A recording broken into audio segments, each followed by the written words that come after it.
Star Wars fans remind me a lot of pro wrestling fans.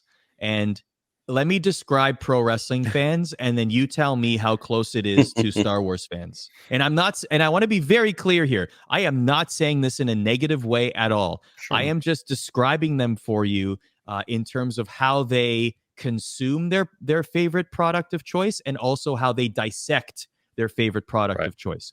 Pro wrestling fans love to prognosticate, and they love to be right. So if they're trying to predict what matches will happen at the next WrestleMania, even 7-8 months out, several months out, if they're right, they feel this sense of pride, right? Like, oh, I got this right. And they love to fantasy book, as they call it in pro wrestling. I'm going to fantasy book what's going to happen with this Roman Reigns championship title reign. When will it end? Who is it going to end against? Where will it end? How will it happen?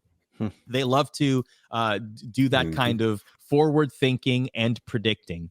They also have their favorites, and they grew like where they were the biggest fan, whether it was the rock and wrestling era of the 80s, the attitude era of the 90s, what they call the ruthless aggression era of the 2000s, or the current era of WWE or AEW or whatever you consume.